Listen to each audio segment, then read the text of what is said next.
Hi guys, I'm Bri. And I'm Alli. This is Offscript. If you think about it, books are potential scripts for movies. When this adaptation happens, typically it's disappointing because they went off script. In this series, we will be talking about how off script they went.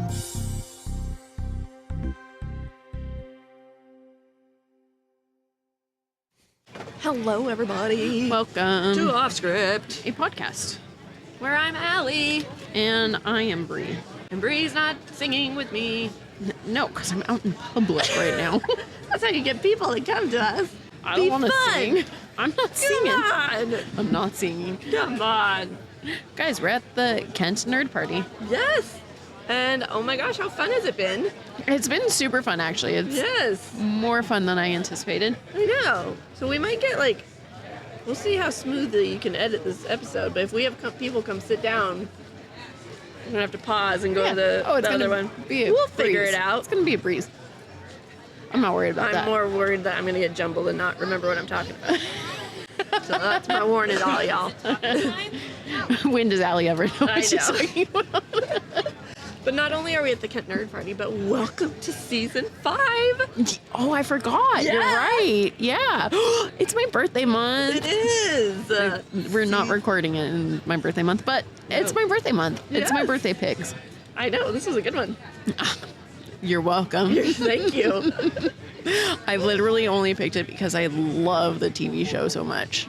Wow. But now, man, guys, this is a tough one. I know.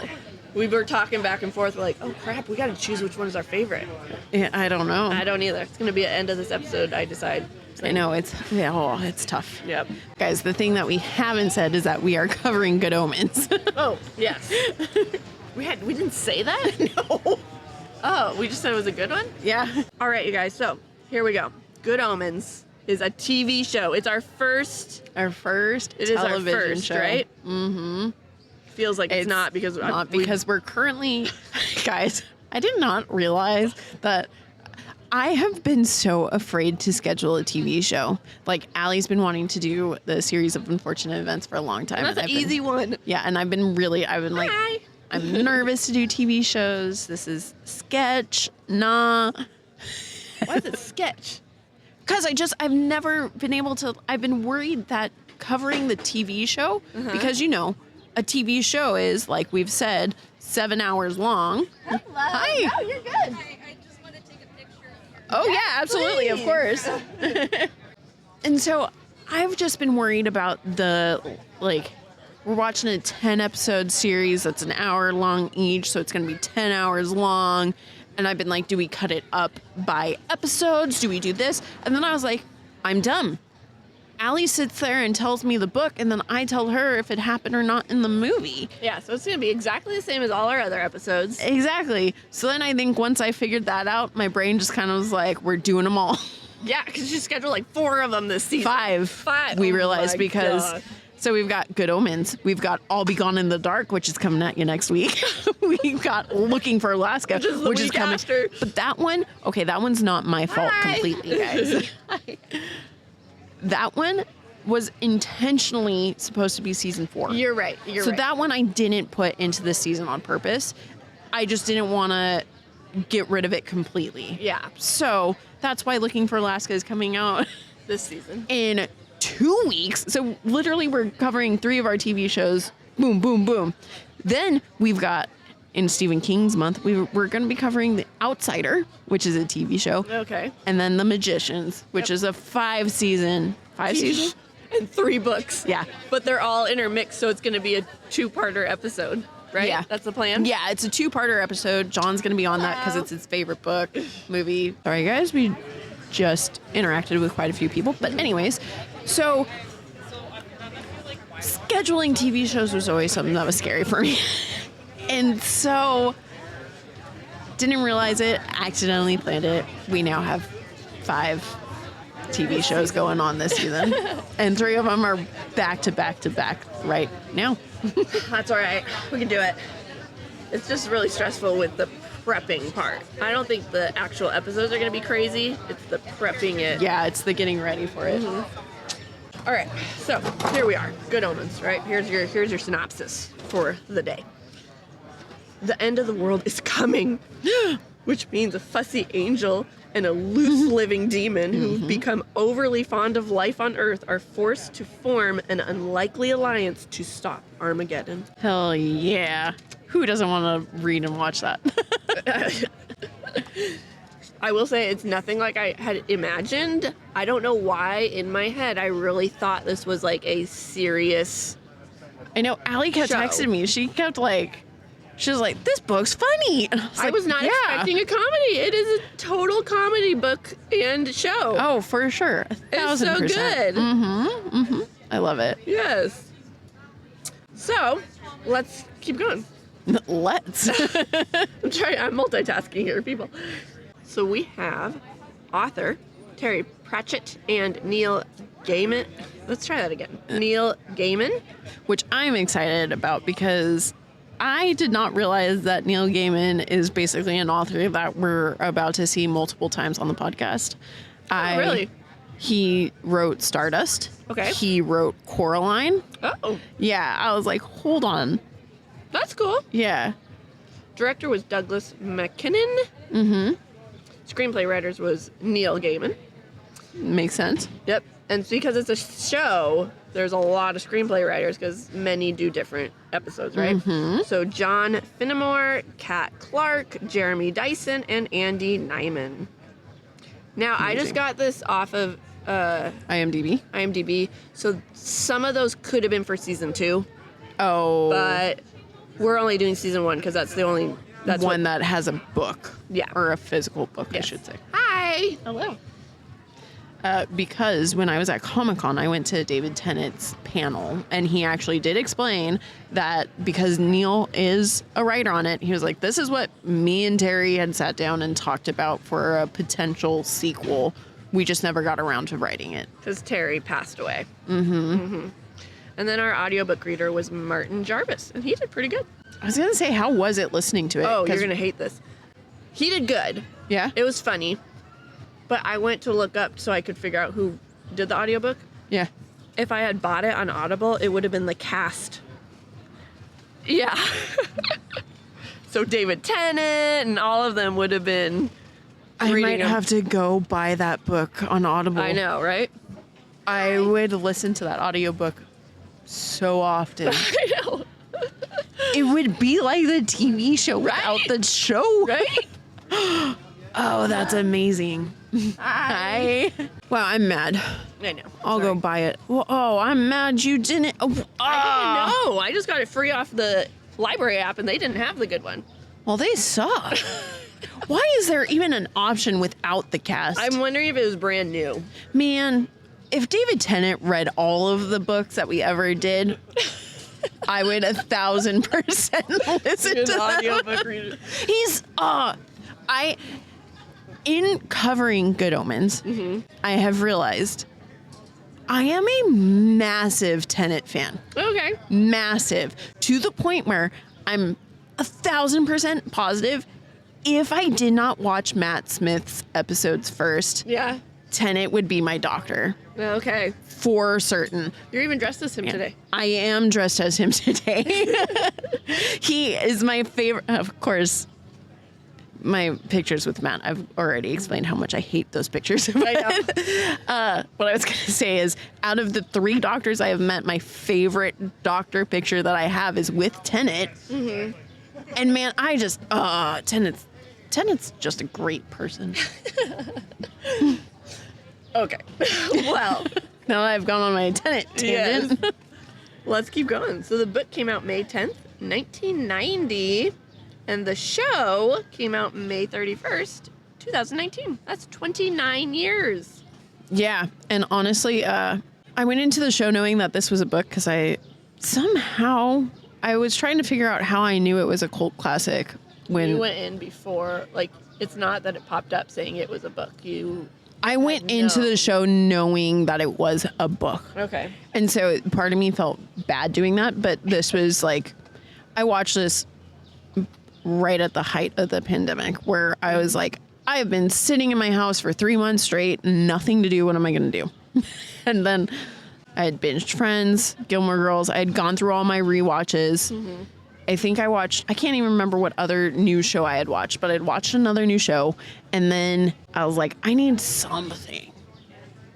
And then I don't even know how or why I chose this one, but I think it was Tenet. Brand new. Yeah, it was brand new. It was Tenet. I was like, might as well. Yeah. So that's which first? You read it first. Yep. Look, I'm so good at answering that before we even ask that question. Well, I read it first. I made Allie do that because I had watched it. Yep. So what are your thoughts on the plot, the story? It's so fucking fun. It's so fun. So fun. It's when I started this show, because again, it's kind of, you go into it and you're like, okay, it's going to be super religious. Like, this is like, But I was also like, okay, but it's also Michael Sheen and Tenet. That's what it was. No, they had started doing a comedy bit during the pandemic with each other, and their chemistry was phenomenal in these little videos. And I was like, I want to watch their show because they're so good together. And so I went and watched the show. And like I said, I was a little bit weary because I was like, this is going to be religious. I don't know if I'm going to like this. Like, it's going to be weird. But then the second they start like mixing up the babies with the Antichrist, I was like, this is the funniest thing I've ever seen. And Tenet just doesn't care. He does not. And then the nurse is like thinking she's giving it to the right family, and she's like, here's your baby. It's so good. It's so funny.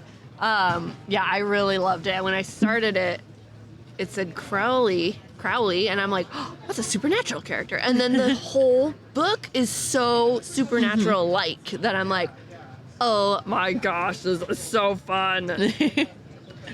So, yeah, I'm all about it. Yeah, it's a good one. So why'd you pick it for your birthday month? Because I loved the show. Like, the show, my first time watching it, I had watched it, and then I had a trip to Sierra like a few months after I had finished it. And me and Sierra, whenever we get together, we always watch Doctor Who. And I can't remember. Oh, because at this point in time, I did not have the streaming service for Doctor Who. And so she is my, like, she had purchased her favorite episodes in college. So I love the show. And literally right after I watched it, I immediately knew I needed to read the book. Hi. How are you? Our podcast.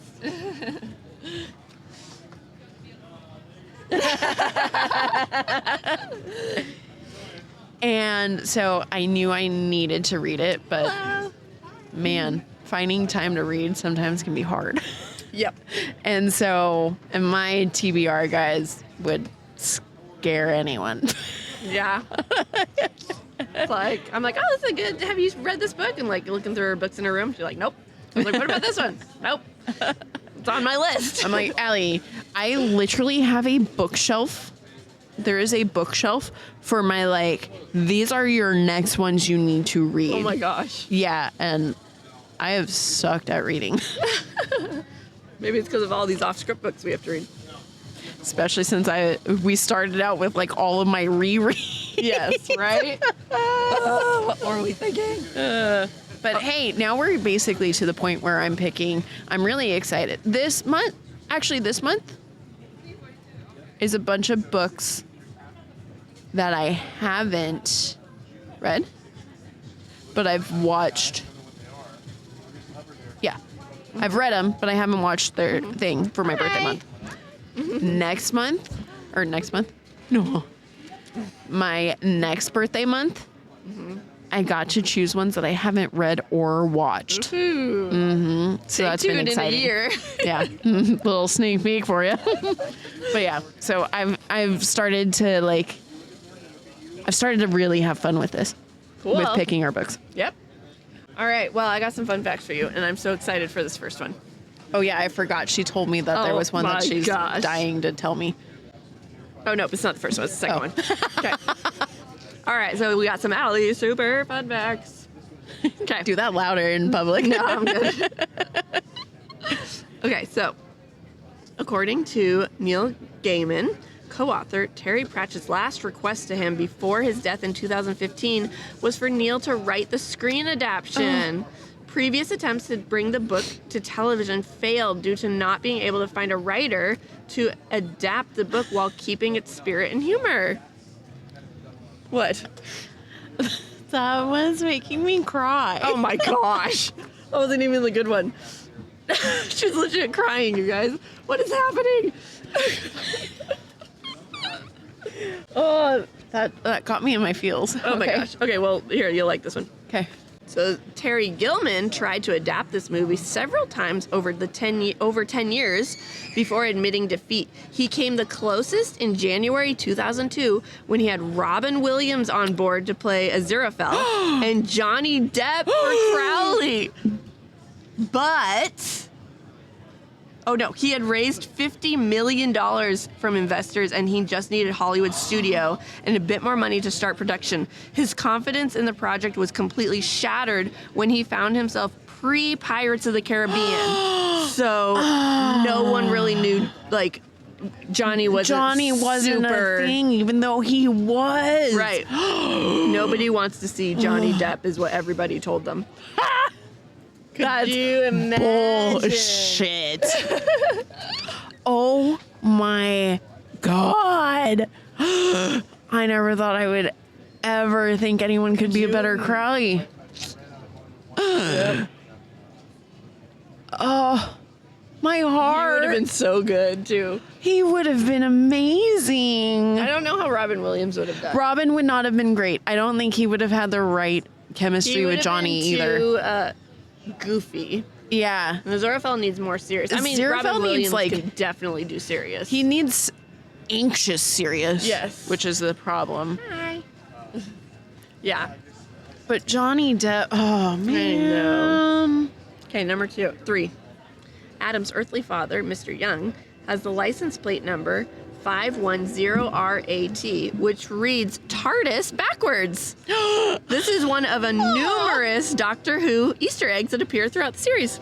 So you know what's funny? Oh wait, in the book? No, in the movie. I'm gonna let this train pass. So I'm sad that I missed that TARDIS one because that's like hit you right in the face one. I mean, it was backwards. I mean, backwards, yeah. Like, You let me look at it. Oh yeah, no, I would never. Nope, not in a second realize that. No. But there are a few other things. I can't think of them off the top of my head, but like there is a line that Tennant says that I remember the first time I watched it. I was like, they said that because he's the Doctor. But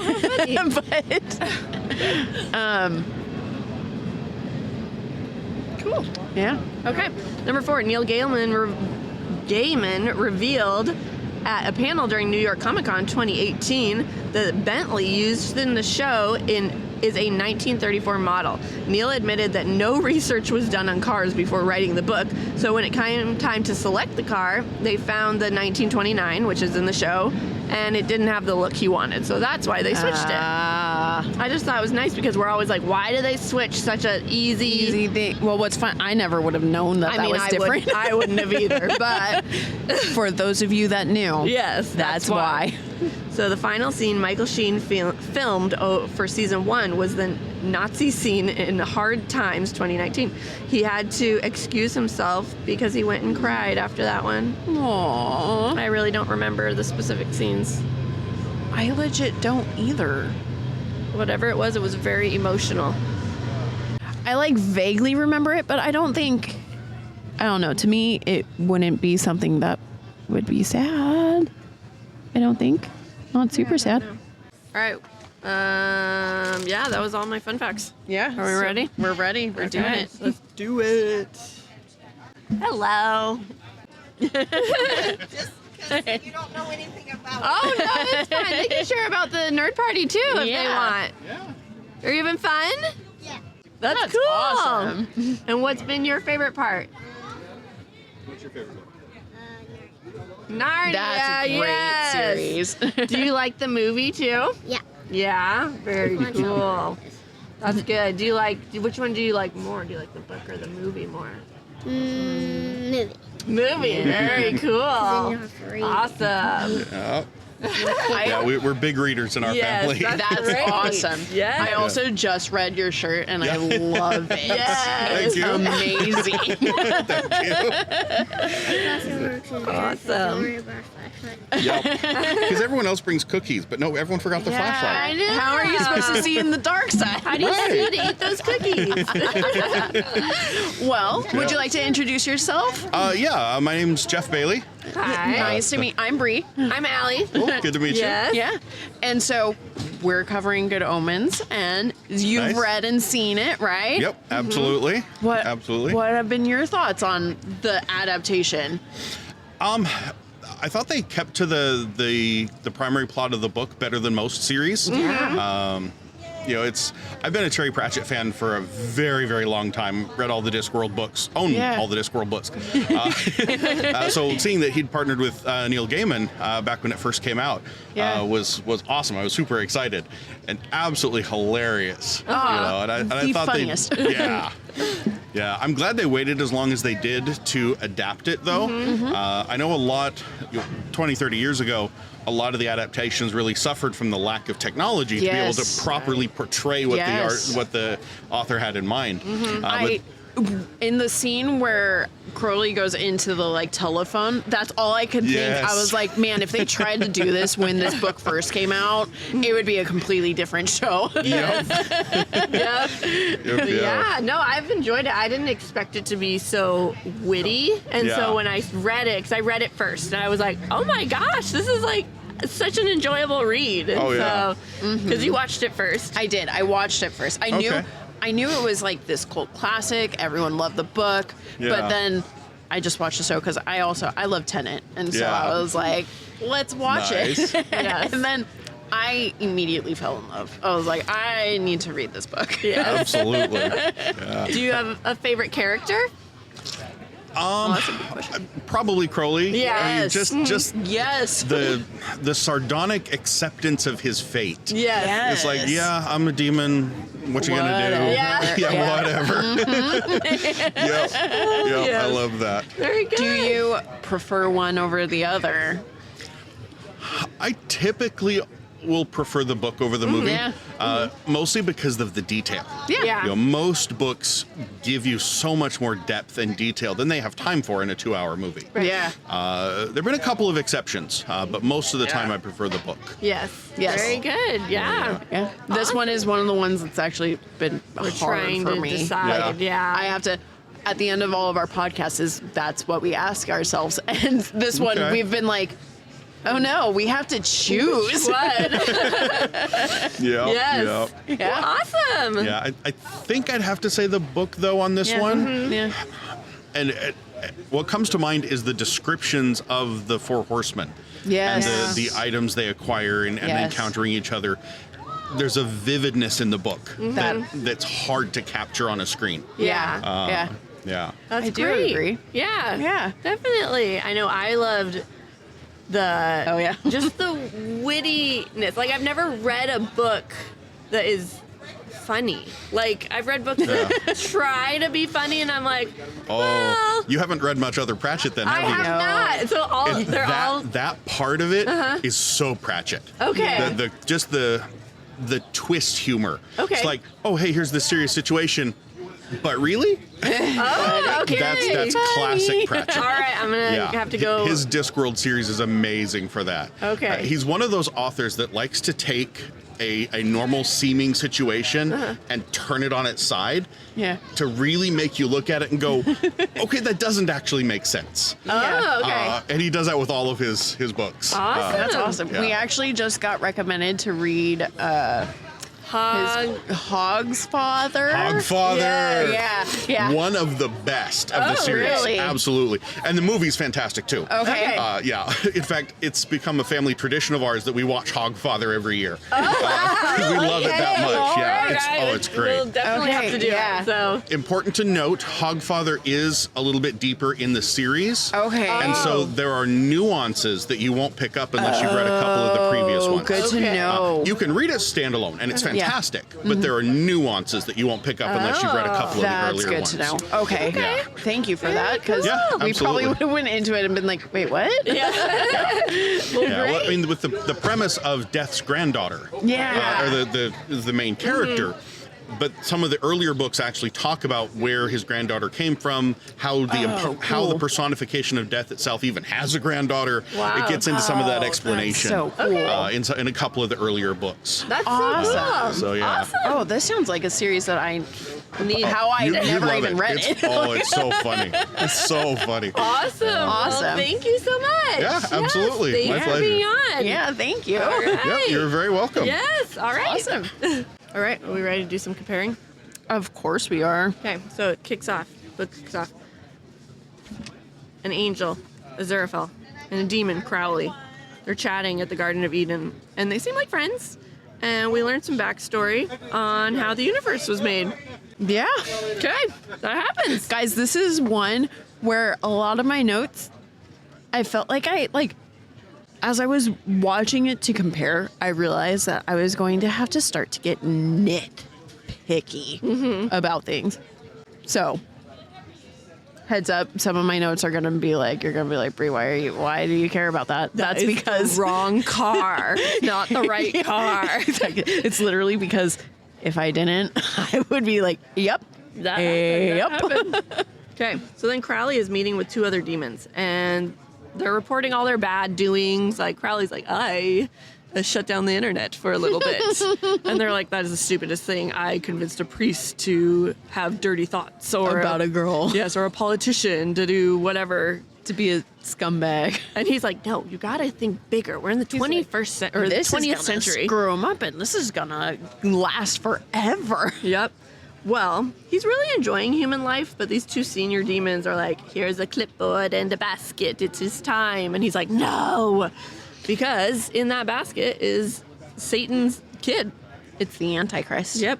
And in this, Allie is not saying the part that I had to get nitpicky about, but when they... Probably not going to say nitpicky things if I think so. I know. Go for it.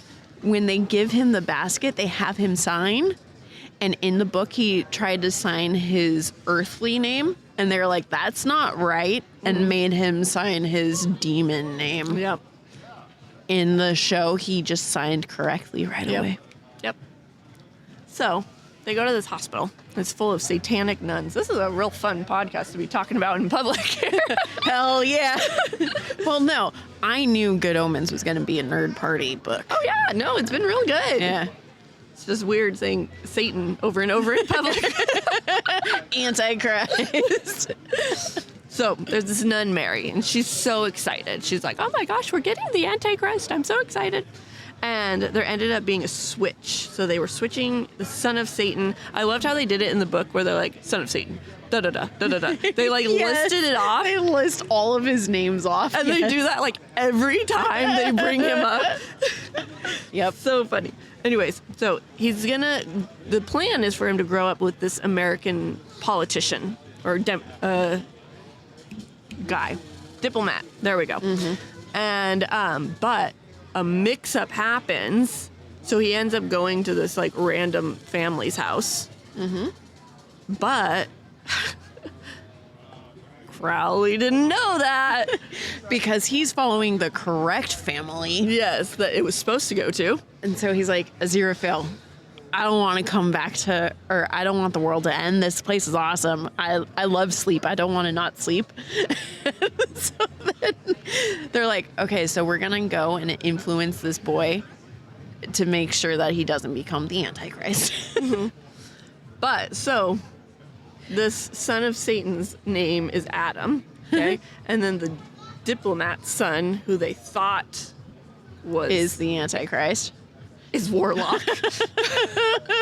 It's hilarious. Like how I'm like, why did you name the Antichrist Adam?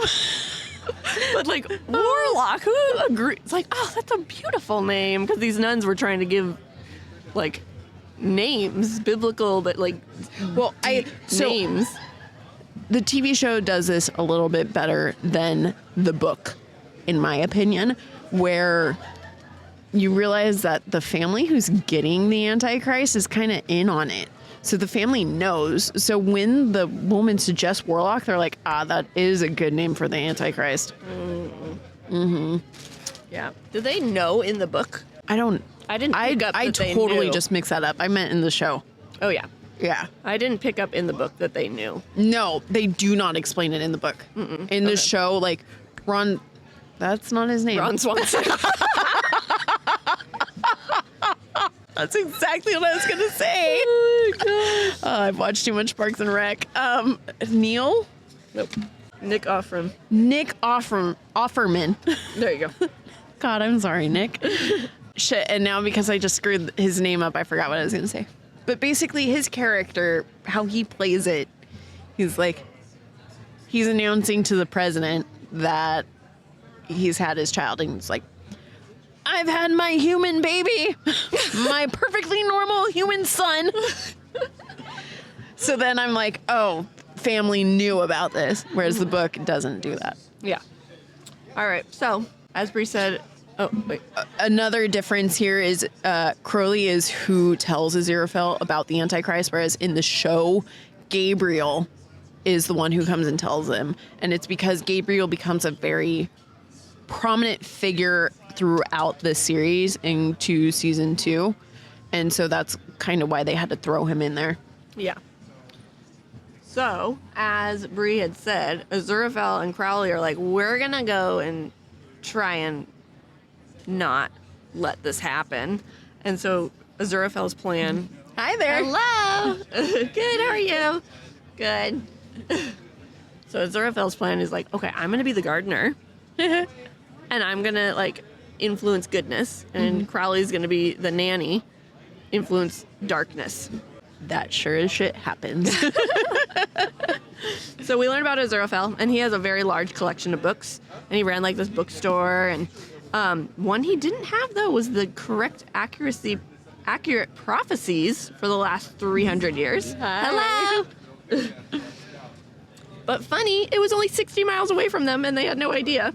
Because the great-great-great-granddaughter of this witch who made them is over here. Amarantha? Yep. That's how you say her name? Oh, anathema. Yeah. Sorry. I was like, there's a couple extra R's in there. Holy fuck.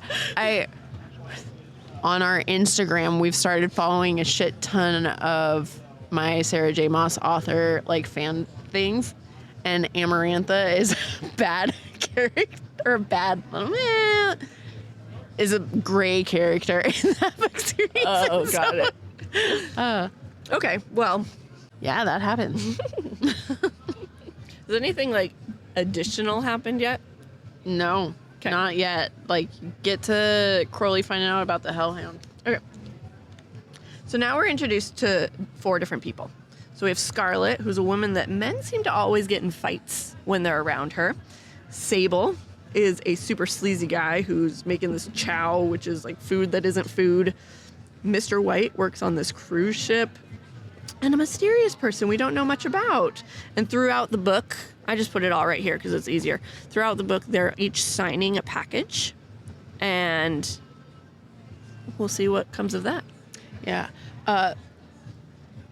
This is the part in the TV show that doesn't get quite explained until later. Mm-hmm. Like, these 4 characters are not a thing until basically 2 or 3 episodes till the end. Yeah, but they do a job, like... 2 or 3 episodes to the end, that's halfway through. I keep thinking that this is like an 8 or 10 episode series, and it's 6 guys, so... But they do it like the book does, where they sprinkle it. Like, they don't just clump them all together. So it's like, oh, wow, this is happening, and it's all throughout. So they do that. Okay. So they're sprinkled throughout still, but... All right. It's not... The book does a better job at, like, making you go, ooh, what is this? Mm-hmm. Yeah. Okay. So, Crowley. This is what we were talking about. Crowley and Aziraphale are playing nanny and gardener. But with Warlock, not Adam. So, not the son of Satan. Correct. Who they think is the son of Satan. Yes. So then it's like, on his 11th birthday, that's when everything's going to start happening. So they're at his little birthday party, and a hellhound is supposed to come to him. And once he names the hellhound, then Armageddon starts. But the hellhound is not coming. So Crowley's like, excuse me, where is it? And he calls hell. And they're like, where's the hellhound? They're like, we sent it. And he's like, oh, yeah, there it is. Oh, I see it. And then he hangs up and he's like, oh, we have a problem here. So, in the movie, the TV show, goodness, I'm going to say movie for all of our TV shows, everyone, so bear with me. But in the movie, Aziraphale and Crowley keep having to go and check in with their respective higher-ups. So Aziraphale is going to heaven and talking to Gabriel, or like Gabriel's just hanging out at a bar and he's going to talk to him. And Crowley keeps having to go to hell to chat with his people. And so in the show, Crowley goes down there and is talking to them, and they're like, oh, check out this hellhound that we picked out for him. It's perfect. That's how he finds out about the hellhound. In the book, I fucking wish this happened, because Crowley's watching the Golden Girls. And one of the things that Crowley has, like, basically created is a way for him to be able to communicate with all of the demons in hell. Yeah, so Crowley has come up with this way to communicate with hell, and it's through technology. And so it's through the TV, through his phone, through the radio. And so he's watching the Golden Girls. Hello. Hi. And then freaking a higher demon comes on. And it's like, we've picked the hellhound. Like talking through Blanche. That was so cute. Oh, I thought it was hilarious. Well, now we're following the hellhound in the book. And those are more? Because you already got to basically the end of the birthday party. Yep. Because the birthday party is also a little bit different. In the book, what causes all mayhem to break loose is Aziraphale's magic, but then, like, the security guards that are there, the kids get their guns and, like, start pretending to shoot each other with them. And then Aziraphale makes them water guns. Mm-hmm. And that does not happen in the movie show. No. It's just a all-out food fight that Crowley just walks away from. Yeah.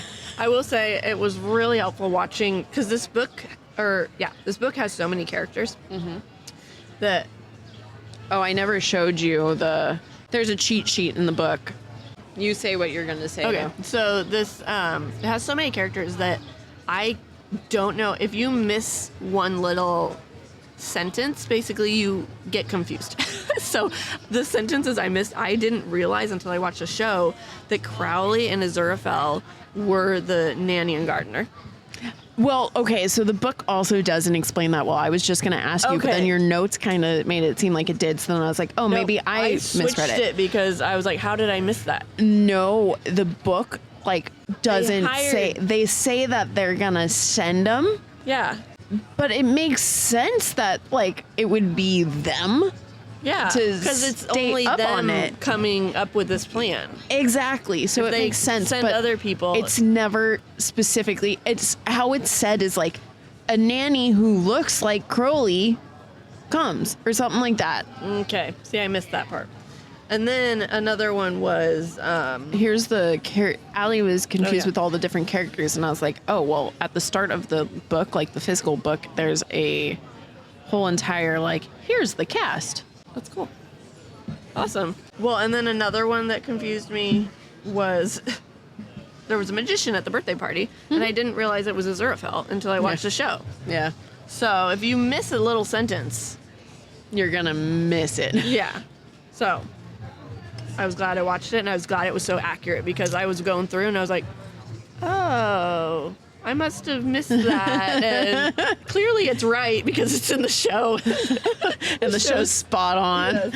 Another thing that happens too after the birthday party, because Aziraphale has been doing magic tricks with this dove, and so the dove's been in his pocket, and so it gets squished to death.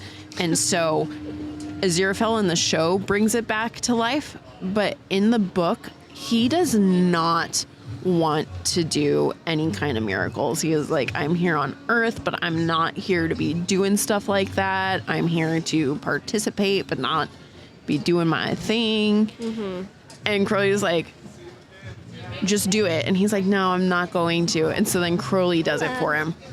And so in the book, it's Crowley who brings the book back to life, the bird back to life. Oh, yeah. All right. So now we're following the Hellhound. We got more. Oh, another thing that doesn't get explained in the book is... The show. Nope, in the show, you're right, yeah. In the show is that the Bentley, every time a tape gets put in the Bentley, no matter what it is, after it plays like a little bit of the one song, it turns into a Queen song. Mm-hmm. And I think that's hilarious. The show does a good job, and Queen is literally the only soundtrack, but... It doesn't explain that. It doesn't explain that. Guess what? The reason is because you put in... I almost said Michael Jordan. Yeah, put Michael Jordan in your radio. Listen to those basketball hoops. That was my dribble sound. What the hell was that? That was swooping. Oh, gosh. What? Hello. Hi. And so, now we're with the Hellhound. Yep, now I'm good. So we're following this Hellhound. And he keeps hearing his master. So he's like slinking closer, being all sneaky Hellhoundish. And eventually he sees his master, and it's Adam.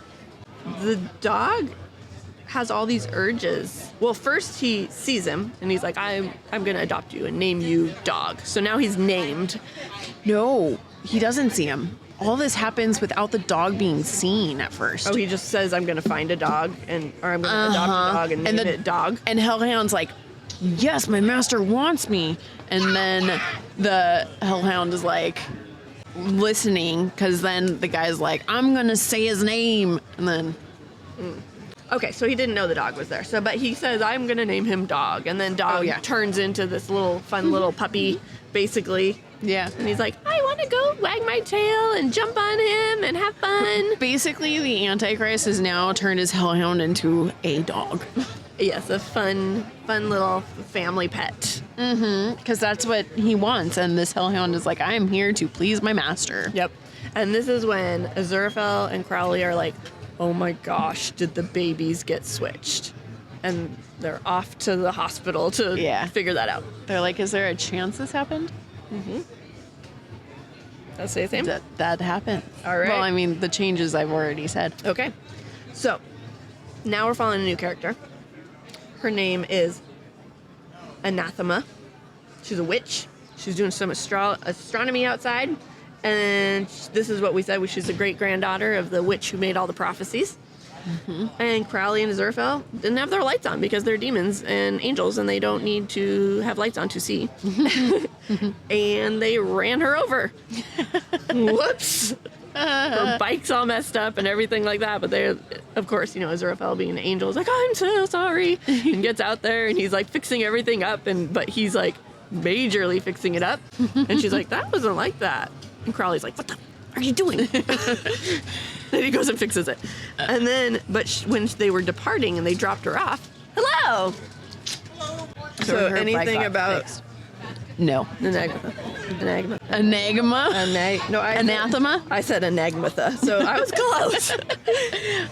No, my next thing is when Crowley and Aziraphale are at what is supposed to be the hospital. Okay, so Aziraphale and Crowley continue to the hospital. Wow. And they figure out what happened. To figure out what happened. The hospital is no longer a hospital, though, because it got burned up by demons. Yes. But they're having, like, this retreat thing, like, building, like, team building thing, where they're all shooting each other with paintballs. Everybody that works there now. Because what is it now? It's like I could not for the life of me figure out what it was. It was like some office. Yeah, it's like an office job, but not they office. Also are guys who walk around with guns. I don't know. No, they were doing. Weren't they doing? They were doing paintballs, but they also had guns on the property too. I don't know what they were. Yeah. So Crowley's like, haha, this is gonna be fun, and he turns all the paintballs to real guns. Oh, that's what happens. Yeah. That's where my brain is. Yeah, no, I think it's just an office job. Okay. I think it's a government office job thing. Yeah.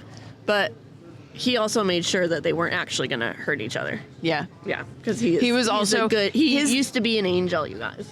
I was gonna say how I explained it to Allie was he's like chaotic evil, or wait, No. chaotic neutral. Yeah. Chaotic neutral. And Aziraphale's chaotic good. Yep, I can see that. So, they run into Mary, and they're trying to figure out what happened.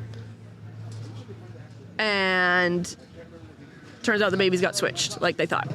So, on the way home, they find this random book in the car, which was Anathema's, and Aziraphale's shocked because she realizes, or he realizes, that, oh my gosh, I know what this is. It's the prophecy book I've always wanted.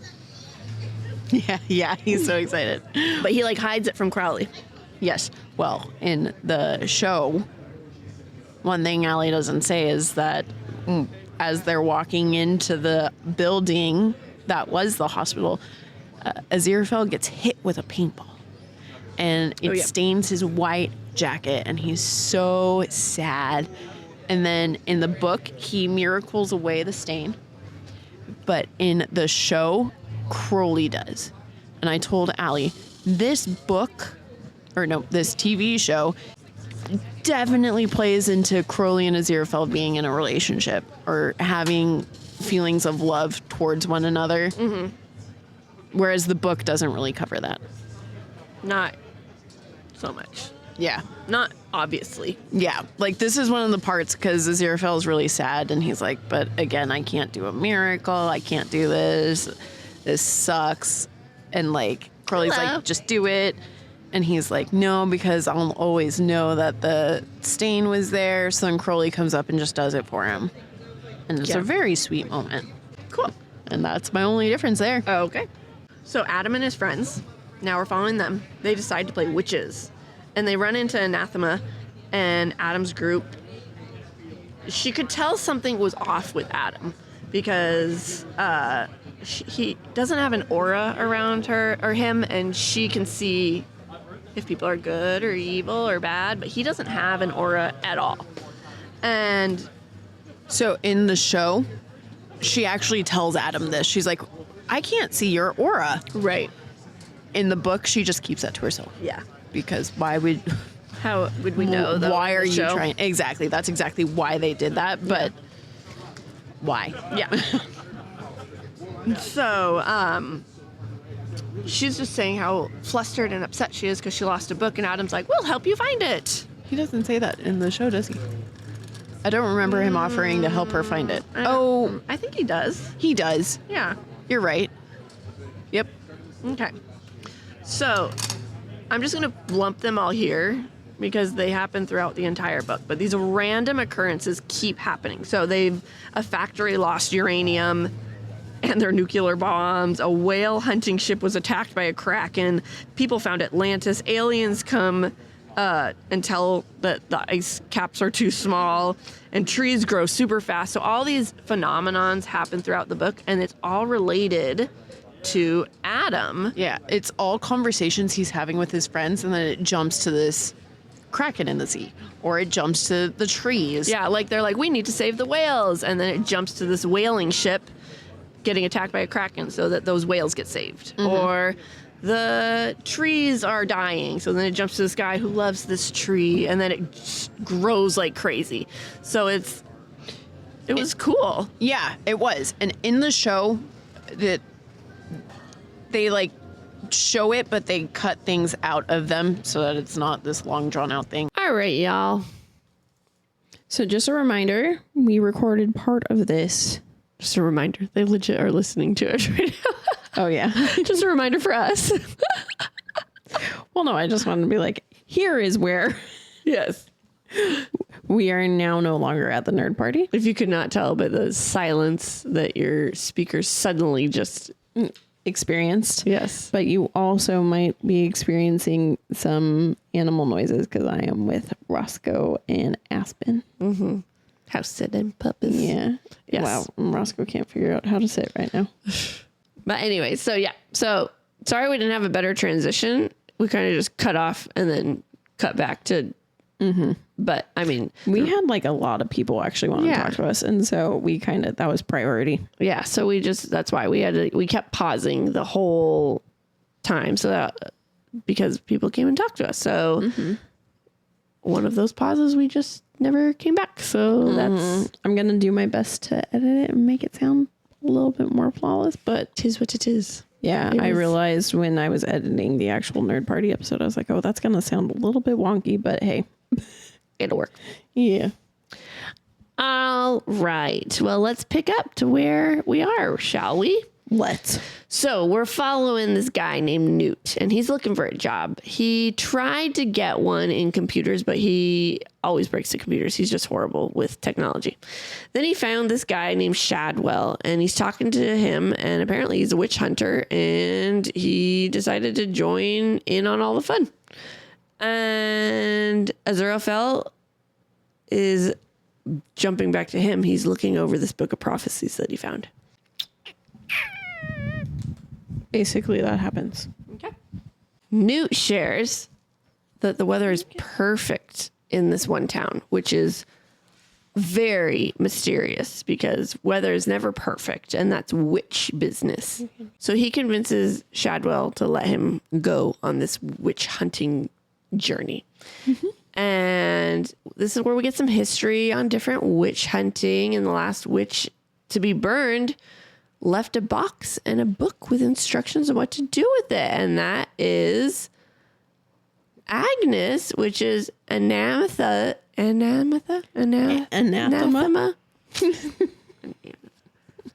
Anathema's relative. And Newt's relative is the one that burned her. So, full circle. Newt got into like Stanley and what's his butt. I was gonna say what's his butt or face, and it came out with his butt. Stanley and Zero. Oh yeah. I was like, what are you talking about? I was like, I'm looking at Allie for help. I'm like, this is your book that you are obsessed. Yeah, maybe if you said holes. Oh my gosh. So on the way to this town, Newt got into a crash, and Anathema found him and healed him up. So a little bit ago, Allie talked about all the weird random going-ons in the town that is basically being controlled by Adam. And in the show, Newt's driving along and he sees a UFO and is like, what?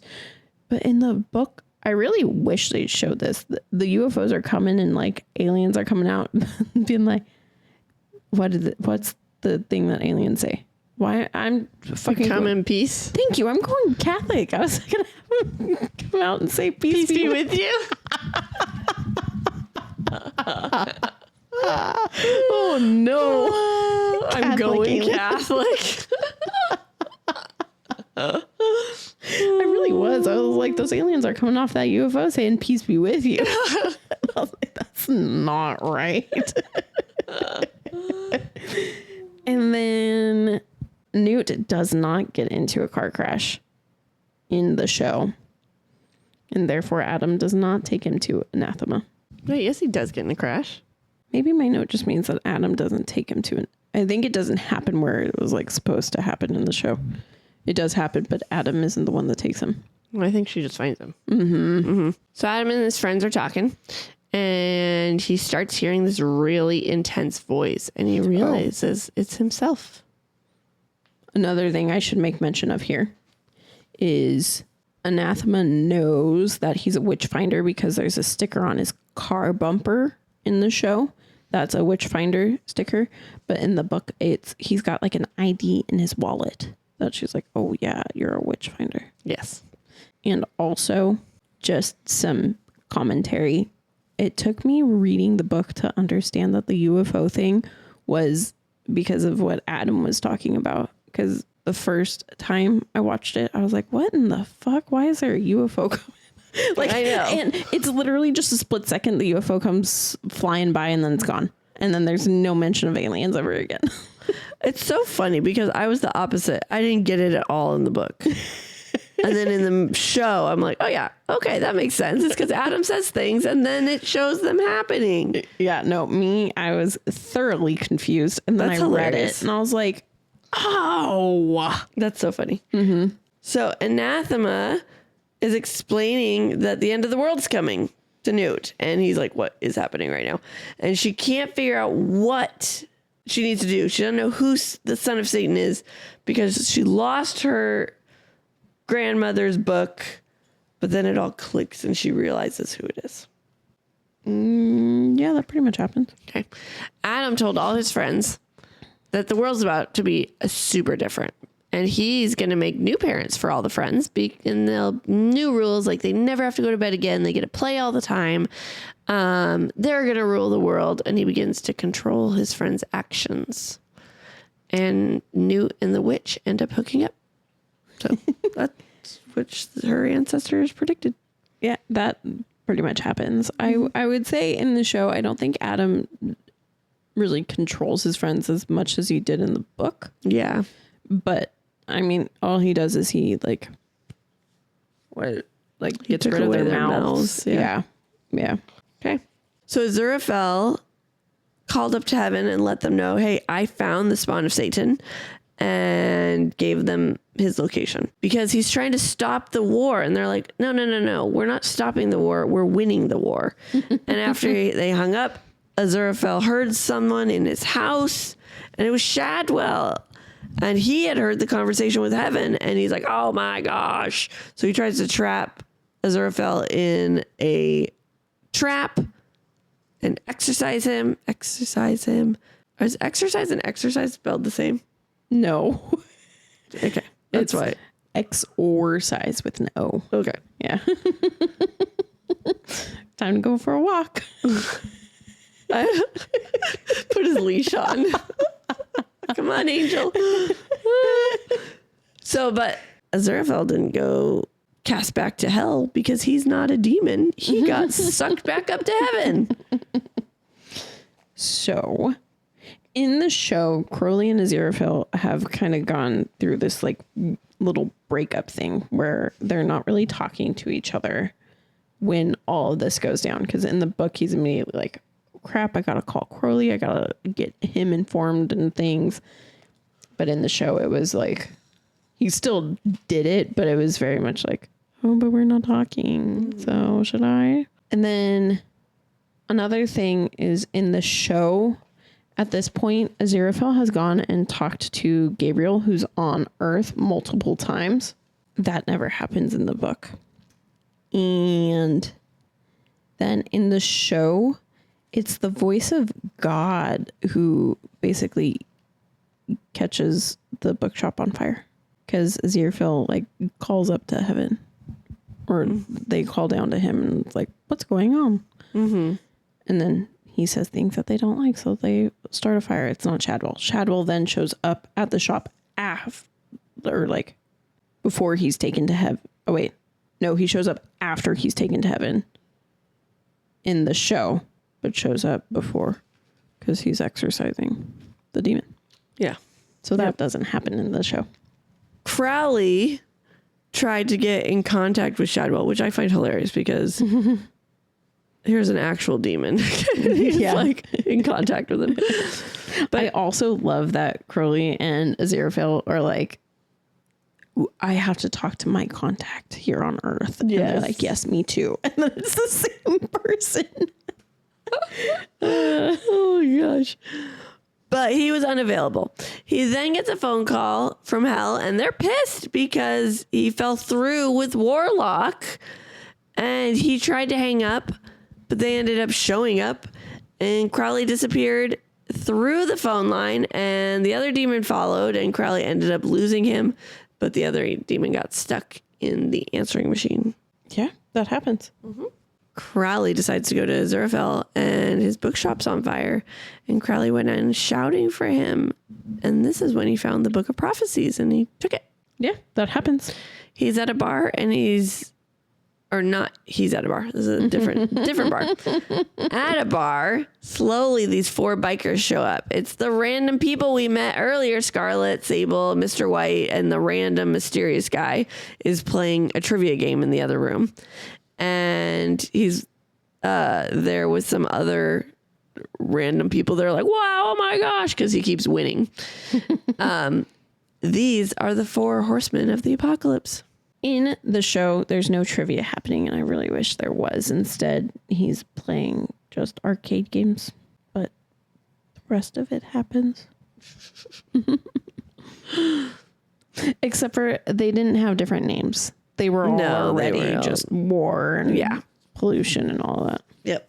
So a preacher was giving a sermon on TV, and all of a sudden he was taken over by Aziraphale, right? For this moment, like, because he's trying to manifest into someone so he can come back down to earth. Because he's also trying to find someone who's close to where shit's about to go down. Yes. He's like, wait, excuse me, where are we? This doesn't happen in the show, and I wish it did. It does not. Yes, that would have been so funny. Hilarious. So there were other bikers at the bar who I had mentioned that were watching Death do his little thing, the mysterious guy. And they decided, hey, we're going to make our own apocalypse. And they all decide on destructive names for themselves. And they follow the 4 horsemen. Oh, I forgot about them. Because they are not in the show. They're not in the show. Yeah, my next one is 4 horsemen take 4 random weirdos on their ride to the airfield in the book. That does not happen in the show. So Madame Tracy is the medium that lives in the same building as Shadwell. And she's pretty good at scamming people. She's like, oh, yes, come in. I'll talk to your dead husband. Mm-hmm. But all of a sudden, Aziraphale comes through and it throws everybody off. This happens, except for that he goes through a few more people before he finally gets to her. Mm-hmm. There's like a lady and one other. I can't remember who the other one was, but his parts are so funny. They're funny. So then there's a random lorry that's hit by sharks and massive fish, and it's just like they're piled high with all this sea life. And Newt and Anathema. Yep, they end up hooking up. That was actually pretty funny in the show. Yeah, it was hilarious in the show. Because what was it? It's like, oh yeah, Shadwell's like, he must be in pain. And then they flashed to them. Oh, so much pain. Yes. So Madame Tracy found Shadwell, and Aziraphale is speaking through her. And he's freaked out because he's like, I already exorcised you. And he also thought she was a witch, but she's like, calm down, you're fine. And she convinced him to kill the son of Satan. Yeah, that happens. The lorry part doesn't. Mm-mm. Yeah, but the rest of it does. Mm-hmm. So now they're at the lorry full of fish, and the police are trying to stop the horsemen because they're like riding their bikes and they're going super fast. They're like, no, stop. But they just jump. They like use it as a ramp in my head. Yeah, that's how I imagined it too, yeah. And then the fake horsemen try and jump it too because they're like, they could do it, we could do it. And they go and they just crash right into all these fish. Flat. That does not happen in the show. Nope. Crowley had 2 hours to get to Adam before the end of the world. So he decided he had to jump through the fire blocking the town. And there was a telemarketer in the place, and they called Crowley's number, and then the demon came through and he's like maggots and he kills everybody, and it's just a whole disaster. Crowley jumping over the Lowry doesn't happen, but he does realize that he needs to get through. He drives through fire. Yeah. And the rest of that happens. Cool. Mm-hmm. Adam and his friends talked about controlling the world. His friends start asking where he wants to control, because he asked all of them where they want to control, and he's like, yes, you can be in charge of this. Yes. And he's like, oh, I just want to be in charge of our town. And they're like, no, you can't, because that's part of England and that's where I control, and all this sort of stuff. They're arguing, and Adam starts talking in this really weird voice, and it freaks everyone out. And then the earth cracks underneath them, and finally he's all knowing. He knows everything, and what the heck's going, like, oh my gosh, I'm the son of Satan, and all this sort of stuff. And he calms down his friends, and he's like, you guys, I need your help. And then Newt saw that the sky was red, and they knew it was starting. Yeah, that pretty much happens. Yep. Madam Tracy, Aziraphale, and Shadwell are on a little moped. And they're only going like 3 miles an hour. So Aziraphale's like, okay, I got to use some angel magic. And he does, and they go super fast. They don't ever go. Oh, wait, yeah, they are. They going, like fly. Well, they described it as like Star Wars. Yeah. In the book. Yeah. Yeah. That's kind of. Well, no, in my head, they just got on it and he made it fly right away. But no, they putter a little bit. And then he's like, this is too slow. Yeah. But I imagine in the book it happening for longer, and then him finally being like, okay, I gotta use my miracle, because he's so against using miracles. Yeah. So, yep. Newt and Anathema were using the prediction cards to help them get to the right place. He's like, just pick one, because whatever you pick, it'll be right, because your grandma predicted it's all going to work out. So that means whatever you pick is going to be right. She's like, that's the worst logic ever. But in reality, it's very smart logic. Yeah. Yeah, it is. I know. I was like, why are you not thinking that? Right? That's smart.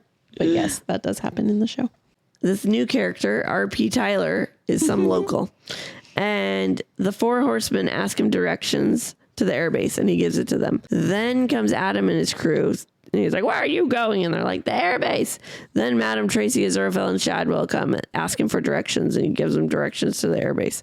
And lastly comes Crowley with his car on fire, and he asks for directions. In the show, this happens. It does, but I wish it happened like the book. So in the book, it's like all one after another. Yeah. And I mean, it makes sense why they broke it up, because otherwise, like, duh, they'd all see each other. Yeah. Yeah. But it was so funny how it was just like, he's like, oh my gosh, he like turns and like the new guys are there. Well, they also explain in the book that it's like this old dude who hates everything. And he's already like, he's writing up a letter in his head to complain to the city about the dog parks or something like that. Yeah, the and so bikers he's and all sitting this sort of there, stuff. and then the bikers come through and he's like, oh my gosh, I need to write a letter about the bikers. And then kids come through and he's like, oh my gosh, these kids are annoying and they're up to no good, blah, blah, blah. Whereas in the show, they can't really show that. They do say that he's basically writing a letter to the city in his head, but that's all they can show. Yep. So Death, War, Famine, and Pollution got to the airbase by tricking the guards that it was a surprise inspection. And everyone else shows up and is trying to figure out how to get in. Adam and his crew just roll in because he uses his magic Satan powers to open the gates. And the 4 horsemen are in like headquarter area, and they shut power off to the whole world, and it just starts going crazy. One thing I wanted to make note of is when Newt and Anathema are trying to get into the basically air base, naval base, whatever, they find a tree that's fallen on the fence, and in the book there's a guard that's sitting on top of the tree because they know that people might try to come in there, and so they had to figure out a way to get around the guard in the book. In the movie, there's just a opening in the fence, and they're like, okay, let's go. So easy for them. And then one thing I want to make a note of is when Crowley and Aziraphale meet up again at this part. In the book, Crowley had no idea that Aziraphale was like finding a body to be there. So like, his line, I forgot his line, but it's one of my favorite lines from the book, because he says it in the show too, but how he says it in the book, it's like because he's in surprise, like, what, Crowley, you're here? Yeah. And then he's like, well, the dress suits you. Yes. Whereas in the show, Crowley knew what he was doing and like had told them like, you need to find a body, and told him that he liked the dress on him still. Oh, and then the other thing I want to say here is that in the book, when they're talking about the kids riding their bikes past the guards, they said that they looked like the kids riding by from E.T. And literally every time I watched this show before I had read the book, every time they come by, I'm like, this has to be like a huge nod to either like E.T. or the Super 8 or whichever one came out that was also like a nod to E.T. Then I read that and I was like, no wonder it's a nod to E.T. Because it is. So, Adam was confronted by the 4 horsemen, and his friends stood up to each horseman, and then Adam had to stand up to death. Yeah. Mm-hmm. Newt and Anathema are trying to start the electricity again. Because he sucks at electronics, he was able to break what the 4 horsemen did, and it fixed it all. And Adam did not like that Madame Tracy and Aziraphale were sharing a body, so he gave Aziraphale a body back. Yeah, that happens. Mm-hmm. The voice of God came down to talk to Adam, and Death was also there trying to convince Adam on ending the world. And he said he doesn't want to be the ruler of the world. He does have ideas how to make Earth better, though. And the voice of God and Death left. And Crowley and Aziraphale showed their true angel and demon forms and spoke to Adam. That doesn't. Yeah. I mean, it's like in heaven. Yeah. I don't know. Not heaven, but it's like, no. So the thing too is like the whole last episode kind of like there's a whole bunch of extra stuff. And one of the things is like Crowley and Aziraphale have to go to their respective higher ups and basically like tell them their side of the story and what happened. And they know that they're going to get in trouble. And so what they end up doing is they end up doing a little switcheroo, and Aziraphale goes up to heaven. Or nope, he's already in heaven. He goes down to hell. And Crowley goes up to heaven looking like the other one, so that when the holy water goes in Crowley and the hellfire goes on Aziraphale, they're fine and nothing happens. It was very cute. Mm-hmm. My favorite part is like when Aziraphale / Crowley was laying in the tub of holy water. Yeah. He's just like da talking, and all the demons are like, what is this? Yeah. They're like freaking out. Oh my gosh, it was so funny. All right, so it's now the next day, and Newt gets a package. It's from 300 years ago, and the postman's like, I'm very interested to see what's in here. Newt let him open it, and it was a prophecy about the postman. And Madame Tracy and Shadwell were hanging out and getting friendlier, and Warlock was on his way home from the Middle East going to America, and he didn't understand why he couldn't just go back to England. That does happen. Okay. And now Adam's in big trouble because his dad doesn't know what happened last night, and he sneakily does magic to let his dog escape. And he's like, oh no, I have to go get my dog. And he's running out, and they're in like this orchard, and he grabs a couple apples, and then he goes back home. And that happens. Yep. Mm-hmm. What a cool way. I liked how they ended it with the apple, and they started it with apple. Mm-hmm. Very cute. It's good. Yes. And that's that. Yeah. We did it. We did a lot less. We did a lot more at Nerd Party than we actually thought. Yeah. Because you had printed the notes. And so when we were flipping through, I was like, oh, crap. Yeah, because there was a lot. Yeah. But we did good. All right. So this is, again, as we said, only season 1. Mm-hmm. But I'm not about to go through and figure out what cast was only in season 1 for you. So there's 195 people cast for both seasons of this show. First, we got David Tennant as Crowley. God, I love him. He was so good. I am sad about Johnny, but I know. It's a toss-up for me, but I do love Tennant as Crowley. Yeah. Yeah, I think he did good. Mm-hmm. Michael Sheen played Aziraphale. Their chemistry together is phenomenal. So good. Yeah, it's amazing. I love him as Aziraphale, and I never would have thought that they would have been good together, but holy crap. When reading it, I pictured Matt Smith, but I don't know if it was because of the doctor thing or what. But no. Mm-hmm. Michael Sheen did great. Yes, I agree. Michael McKean played Shadwell. He was hilarious. He was so funny. Yeah, he was good. Miranda Richardson played Madame Tracy. She was great. Yes, I liked her a lot. Mm-hmm. Jack Whitehall is Newt. He was amazing. He was so good. He was so cute. Yes. Yeah. He was adorable. Yep. Sam Taylor Buck played Adam. I thought he did good. I thought so. Of course you did. I had to put this one in there. Ollie played Dog. He was cute. So cute. Good job, Ollie. We got Adria Arjona? Arjona? Yeah, Arjona maybe? Probably. Played Anathema. I thought she did great. I think so. She was really good. Yeah, she was. And John Hamm played Gabriel. Okay, I'm only making us talk about this because he's amazing in the second season, guys. I really need to watch it. We tried, but that was when we did our nerd party craft night. So she was focused on crafting. Yeah, so I wasn't super paying attention. But I got hit bits and pieces here and there, but I gotta go back and watch the whole thing. He's hilarious. And so he's not a big character in this one, but the next one, oh my gosh, he's fantastic. Yes, yes. Frances McDormand played God. I loved it. I also really loved the cast of Female for God. It was good. Yeah.